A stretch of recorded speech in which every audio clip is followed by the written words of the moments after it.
Bueno, señores, buenas tardes. De nuevo, muy agradecido por la presencia de todos ustedes, fundamentalmente. Ustedes son los que tienen la gran misión de levantar todo lo que se viene haciendo del clúster para adentro, para arriba. Dominicana tiene que aparecer y ya van a ver por qué, porque yo les voy a explicar algunas cosas desde mi punto de vista argentino y cuáles son las ventajas que tienen ustedes desde acá para el mundo, ¿sí? Entonces vamos a empezar primero como para entender de qué estamos hablando. Las producciones de limón en el mundo, para entender lo que es la industria limonera argentina y cómo hemos llegado al nivel tecnológico, al nivel de desarrollo, al nivel comercial que tenemos, venimos de una larga historia, de una larguísima historia. Entonces me gustaría, como para entrar en tema, explicarle a todos cómo es la distribución mundial de los cítricos, dónde están distribuidos los cítricos en el mundo. Los cítricos se distribuyen en dos franjas que van del Ecuador a los paralelos norte y sur de 40 grados.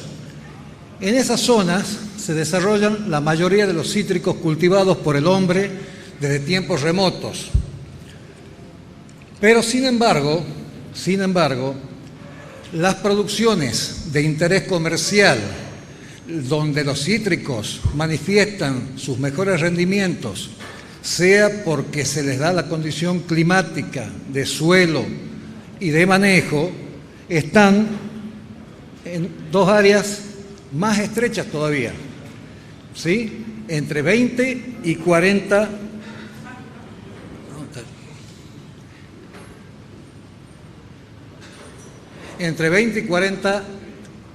grados de latitud norte y sur. Si ustedes se fijan, ¿qué cae? Cae California, cae Florida, por allá cae Valencia y Murcia en España, cae... Perdón, ¿y esto qué hice? ¿Ahora qué hice ahí? Ahí. Cae Turquía, el sur de Italia, Marruecos, Israel, que es el primer productor mundial de pomelos, o toronja, creo que le dicen acá, el grapefruit, y pomelo, ok.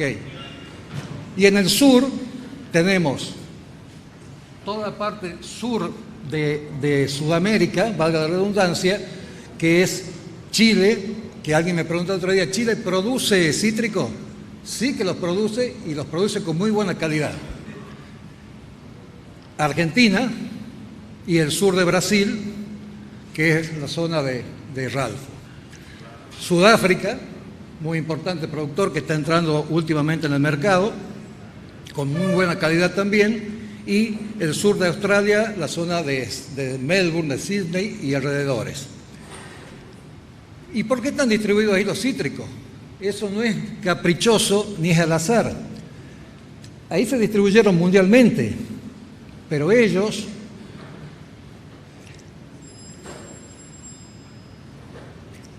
se están originando en una zona que coincide con lo que estamos hablando. Empezaron a originarse en las estribaciones del Himalaya, en el sur de China o el oeste de la provincia de Yunnan, en China, Birmania, hace 8 millones de años. De ahí el hombre lo fue conociendo, fue haciendo selecciones, hubo selecciones naturales y se fue dispersando a lo largo del mundo. Ya los primeros cítricos se cultivaron en el año 4000 antes de Cristo. Ya hay antecedentes en China del cultivo de dulces. La ruta de la seda. En el año 300 a.C. ya se encontraban llegando productos como este, ¿Ah? Lo buscaban por propiedades medicinales, lo buscaban no por el jugo, lo buscaban por su rareza y lo iban llevando hacia Europa. En el año 79 después de Cristo ya encontramos en las ruinas de Pompeya, luego que el volcán tapara de lava a Pompeya, mosaicos que mostraban esto, que ya los habitantes de Pompeya tenían sus cítricos en macetas para dar alegría a sus jardines y poder tener algo de fruta cítrica. Comienza la dispersión hacia América.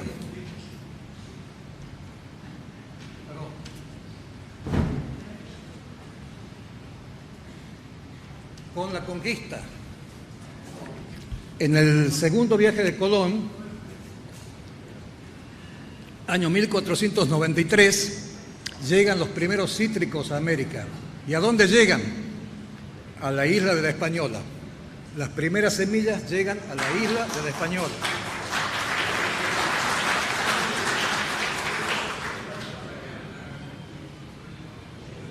De ahí se comienza a distribuir paulatinamente por el Caribe, por el sur de Estados Unidos, por toda la zona de Norteamérica, como le dicen a México, y al sur, a Argentina, comienza recién su expansión en el año 1565, con los jesuitas que bajaron del Alto Perú llevando la cruz y los primeros cítricos.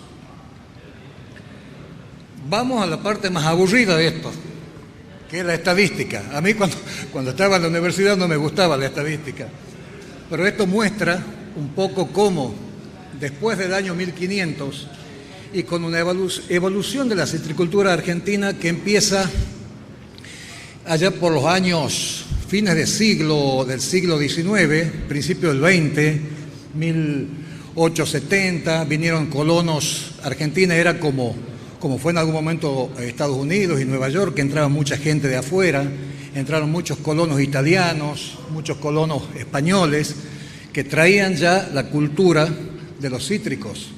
Cultura de los cítricos que los españoles adoptaron de los moros.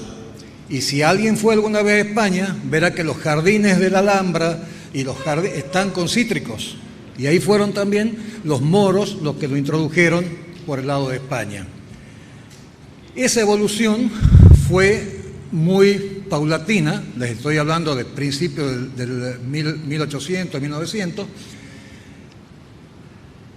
pero llegó un momento donde alguien en Tucumán, en mi provincia, que después le voy a mostrar dónde queda, quiso hacer una prueba para ver cómo llegaban los limones a Europa.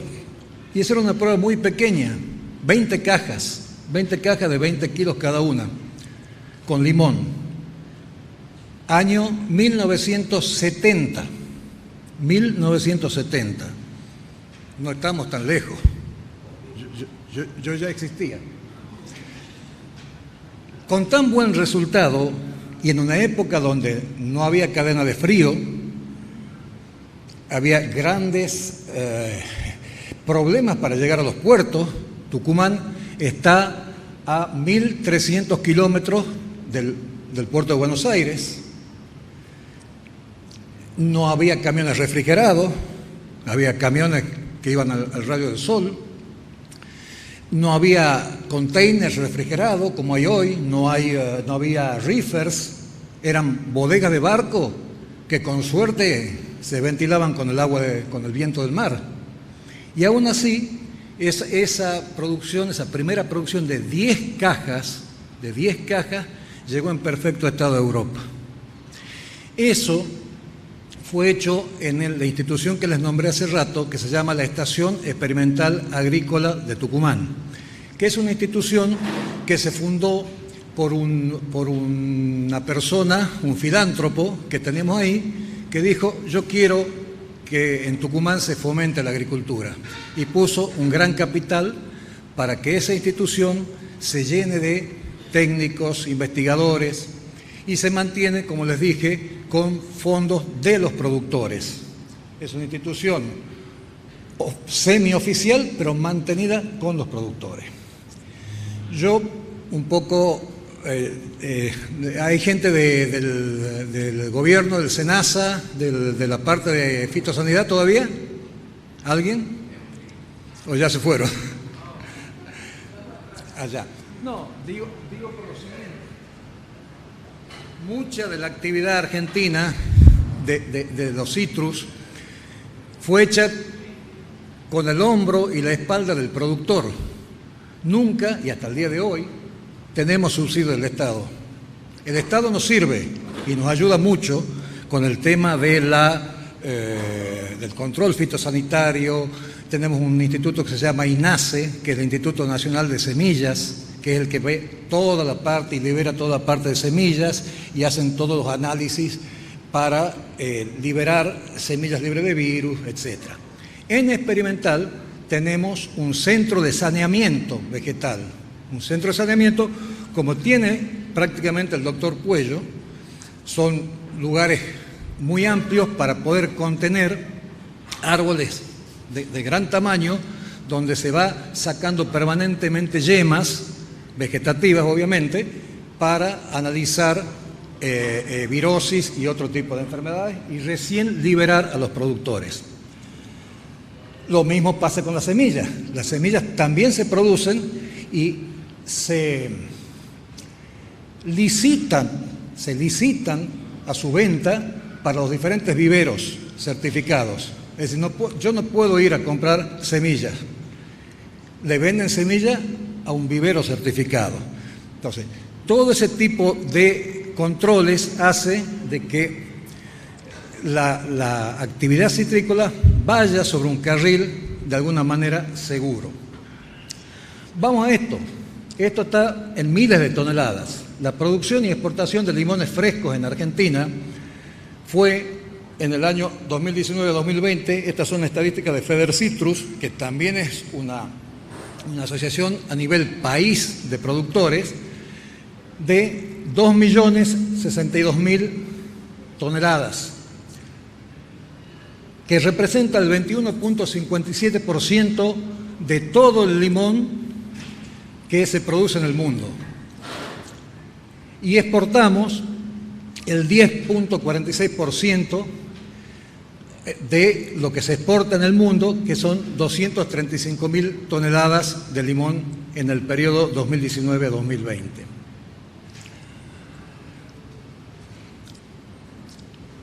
Esa es la fuente.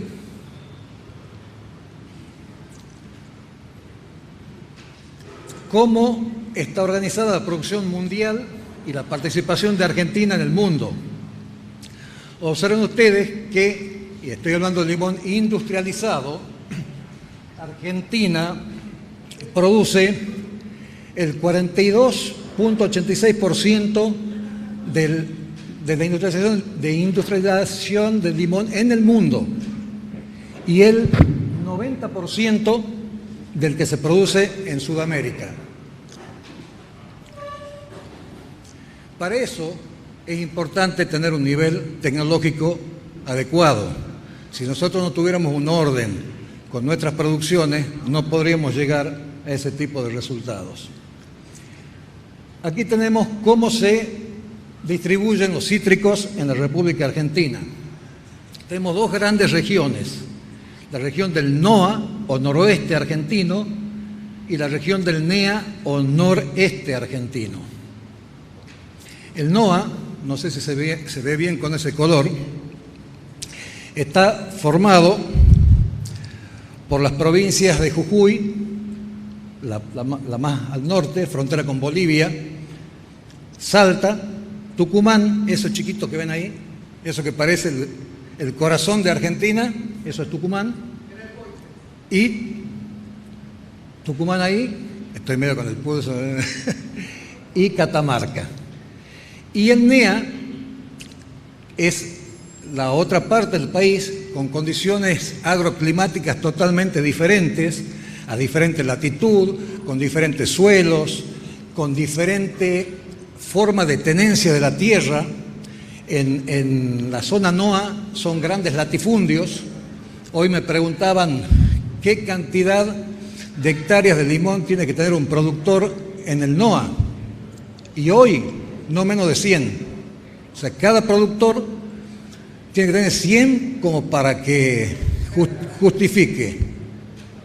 En tanto que en el NEA hay pequeñas fincas y en el NEA se producen todos cítricos dulces, mandarinas, clementinas, satsumas, pomelos y muy poco limón.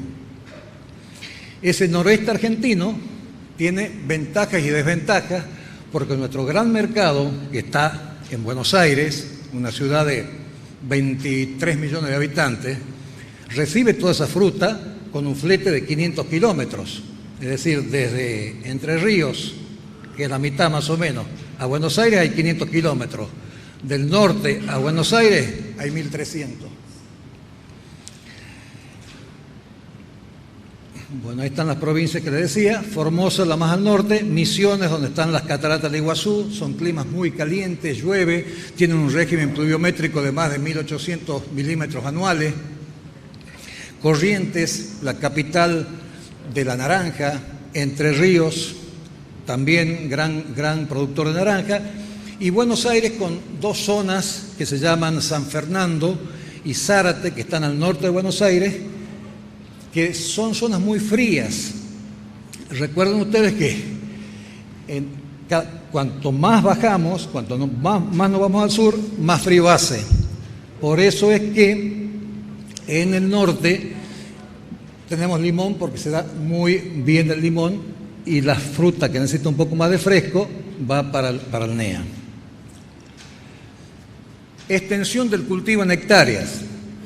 Fíjense que Tucumán, en el concierto de las provincias, tiene 43.000 hectáreas cultivadas de cítricos.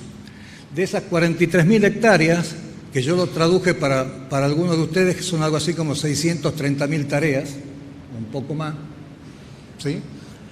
40.000 son de limón. Solamente 3.000 son algunos cultivos de dulce como para mercado local. Y fíjense cómo está la distribución para el otro lado. Todo tiene muchas hectáreas de cítricos dulces, pero casi nada de limón. Entonces, en el país está como equilibrado la producción de una u otra cosa. Fíjense el NEA versus el NOA. Yo no sé si llegan a ver la palabra NOA ahí, con ese color amarillo. Yo no la veo. Casi no se ve. Bueno, porque ahí, solamente para comparar, el NEA tiene 9% de limón y el NOA tiene 91% de limón. O sea que el 90% de las hectáreas del país están en el norte argentino. Y están, lo de Tucumán, 40.000 hectáreas. ¿Cómo fue el destino de la fruta fresca en 2021?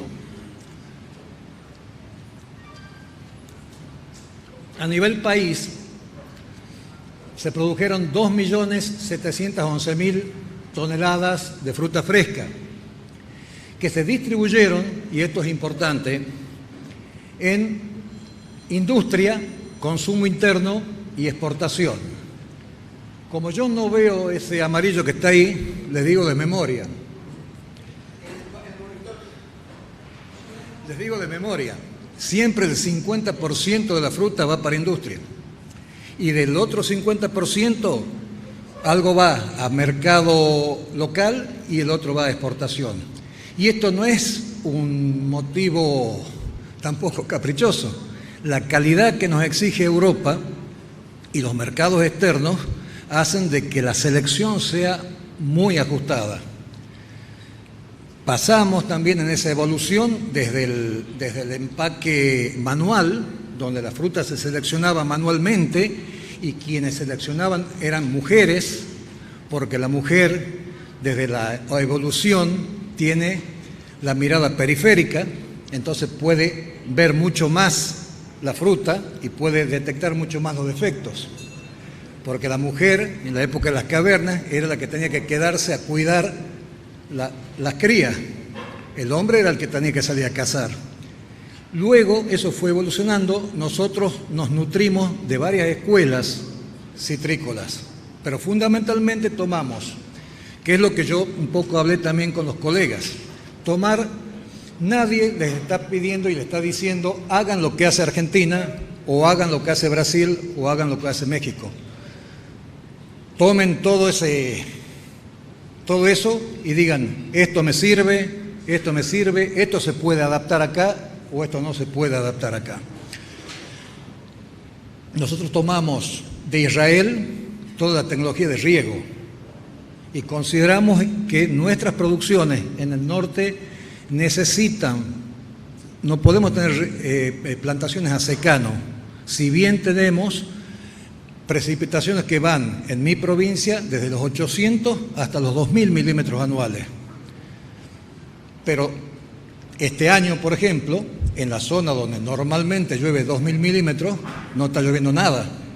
Entonces no podemos arriesgar una producción porque no tengamos un equipo de riego.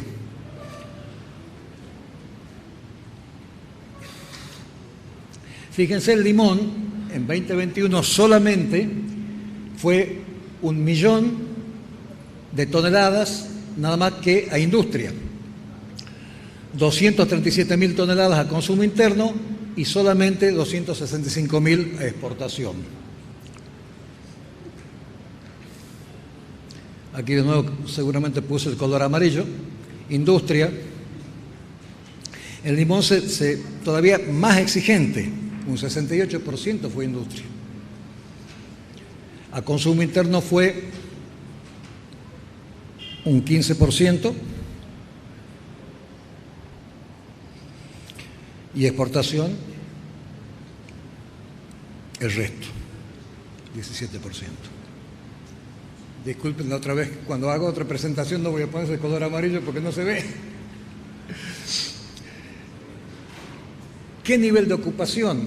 El limón argentino y el cítrico argentino mueve mucha gente. ¿Por qué? Porque tenemos todavía muchos procesos que dependen exclusivamente de las personas, del ser humano, de la mano de obra. Tenemos anotados 5.300 productores de cítricos dispuestos en todo el país. Como les dije, hay muchos en el litoral, en el NEA, y pocos en el NOA.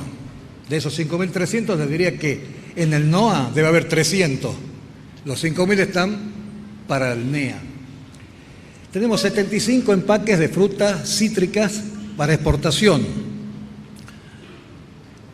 Un empaque de una empresa, ayúdame por favor Félix con la calculadora, procesa 10.000 por 400. 10.000 por 400. 4 millones de kilos por día. Por día.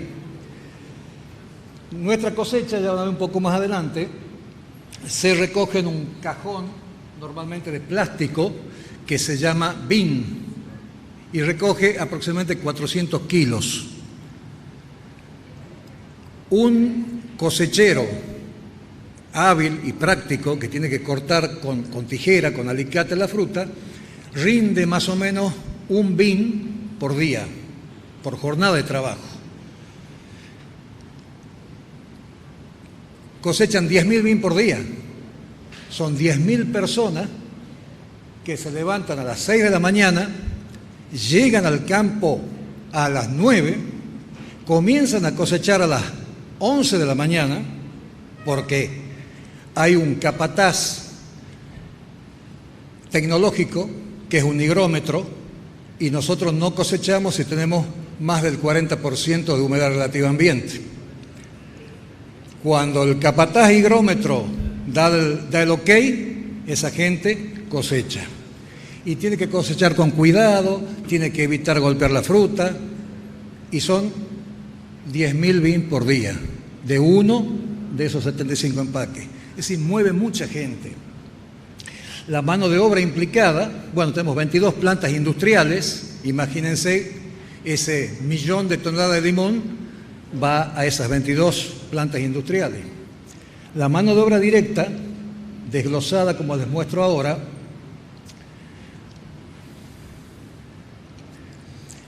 está con empleo permanente, o sea, esas 91.490 personas que trabajan para la actividad citrícola están distribuidos en 6.400 personas de producción primaria, que son los que están todos los días, el tractorista, el capataz, 58.000 personas que están distribuidas a su vez en 3 tareas, que es la cosecha, lo que más lleva, la poda, el desmalezado, labores manuales, la aplicación. Hay muchas fincas que por diferentes razones se fertilizan a mano.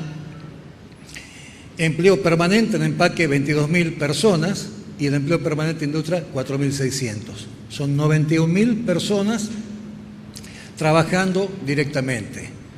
Esto le da pauta que ustedes también acá no solo van a crear una oportunidad de exportar, de ganar dinero, sino que van a dar trabajo, van a dar trabajo.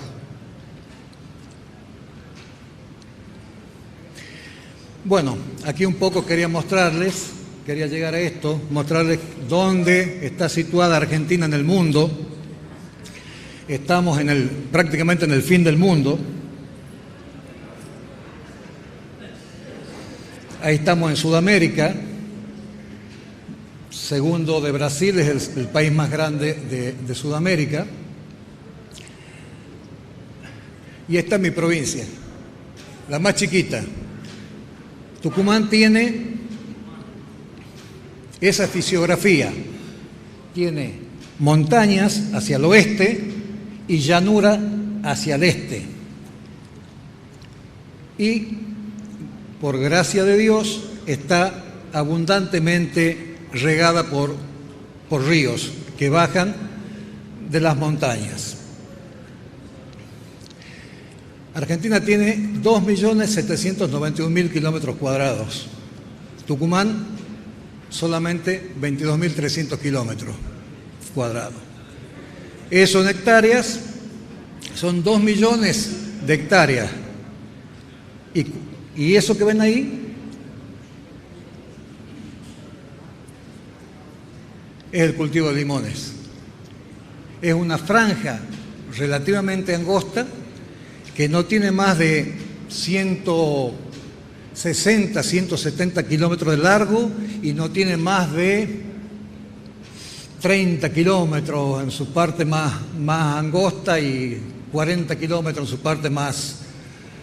Y ahí es donde les decía que la zona norte, acá, hay precipitaciones de 800 milímetros anuales y acá tenemos de 2.000 milímetros anuales. Y más abajo se vuelve a secar y volvemos a los 800 milímetros anuales. A mí me tocó generar una finca orgánica de 250 hectáreas acá. 40.000 hectáreas de limones. Le decía a Rafaelito que estamos muy comprimidos con los tiempos, así que si ustedes me permiten, porque no voy a llegar con la otra, así que voy a utilizar todo el tiempo y un poquito más. Y voy a adelantar mi segunda parte, que son los principales aspectos que contribuyen a nuestra productividad. ¿Cómo logramos esto nosotros? Primero, entendiendo que nuestra planta es una combinación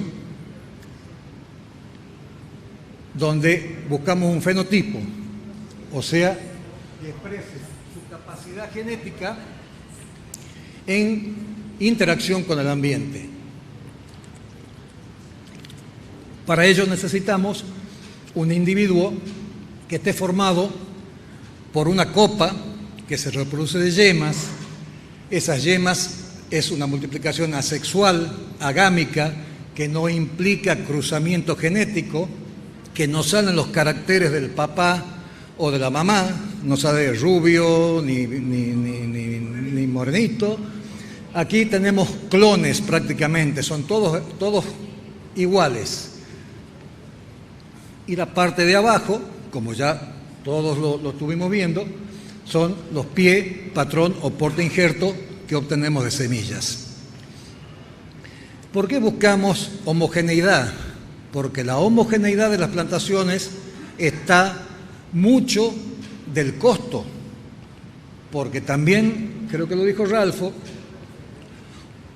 o José Luis, no podemos tener una planta grande o una planta chica, porque cuando mi máquina pulverizadora llegue a la planta chica, voy a estar desperdiciando producto. O quizás regule para esa planta chica y la grande no recibe lo que tiene que recibir. Por eso buscamos esta homogeneidad, y no solo por los tratamientos, sino también para que estén al mismo tiempo para la cosecha, que estén al mismo tiempo para la poda, que los trabajos puedan hacerse rápidamente y con eficiencia. Entonces buscamos siempre esa homogeneidad. Las copas, las yemas, bueno, ya todos saben que se extraen de las ramas yemeras, que son sacadas de plantas especiales, de plantas controladas, de plantas con una identidad genética comprobable, de viveros certificados, libre de virus, libre de enfermedades, bien nutrida. Y estas son las 4 copas con las cuales nosotros trabajamos en Argentina. 5 copas. Eureka y Lisboa y Génova se utilizan básicamente para la exportación. Lisboa Limoneira 8A y Feminero Santa Teresa también se exportan, pero son muy delicadas a la hora de cosecha porque tienen un altísimo contenido de aceite en la cáscara, con lo cual cualquier golpe, roce o mirada fuerte mancha la fruta. Qué interesante todo lo que hablaron los colegas. Nosotros también tenemos mucho suelo, muchas condiciones diferentes, más calor, menos calor, necesidades de mercado diferentes, necesidades de producción diferentes. Hay gente que quiere que su inversión vuelva rápido. Hay gente que no le interesa que vuelva la inversión, pero quiere tener fruta de calidad. Hay gente que quiere que su plantación le dure muchos años. Tenemos todo una carta, un menú de porte injertos que se adapta a cualquier situación que tengamos en el país. Coincido con los colegas que el limón volcameriano es el forte de los porte injertos. Y no porque sea viejo, sino porque los fortés todavía siguen andando y todavía si uno los mete al fango, andan. Para nosotros es el mejor. Precoz, con buena resistencia a enfermedades, da una buena fruta, no hay mayores problemas. Sí, en Tucumán, por nuestro clima, no admiten marcos de plantación de menos de 4 metros entre planta y 8 metros entre filas. Y después tenemos todas estas combinaciones que, como les digo, pueden servir para determinadas situaciones. Ahí están las semillas y cómo vamos preparando las plantas, patrones, pie, para luego injertar, vivero a cielo abierto, pero era la única foto que conseguí, para llegar al nivel de injerto. También nosotros tenemos nuestras exigencias, corregime José Luis, con el tema del nivel de injerto. ¿Por qué? Porque depende también del suelo donde estemos, puede ir un poco más arriba, un poco más abajo. Si estamos con suelo húmedo, con polígono de gomosis, lo hacemos al injerto un poco más alto. Plantación definitiva. También lo dijo Ralfo en una parte de su alocución. ¿Tengo la planta? No. Antes de la planta yo tengo que saber a dónde puedo plantar. Puedo plantar, puedo sacar mi producción, es una zona apta. Entonces hay toda una serie de estudios preliminares, accesos, clima, topografía. Nosotros tenemos leyes muy estrictas en cuanto a la pendiente. No nos dan permiso para sembrar en pendientes de más del 1,5%. Tenemos 1,5%.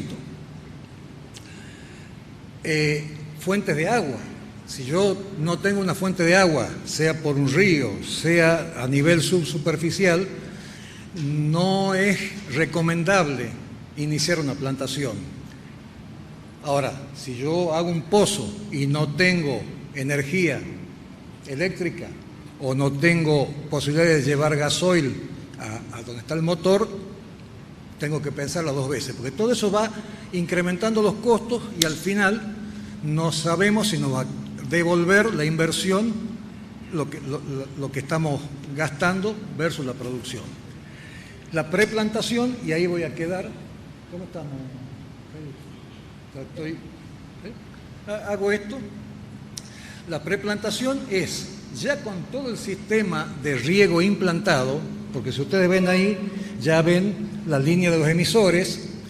Esa línea de emisores ya está alimentada por una línea secundaria y por una línea primaria, y a su vez ya está, de alguna manera, captando agua desde un río o desde un pozo profundo. Buscamos, como les digo nuevamente, la homogeneidad de nuestra plantación. La preparación de suelo, también como dijo Ralfo, la hacemos una sola vez y no volvemos a mover más el terreno, salvo que necesite, y en alguna situación particular, algún subsolado. Y ahí empezamos con las labores culturales, que lo dejaría para la segunda parte de la exposición. ¿Alguna pregunta? Al final la producción. Ok.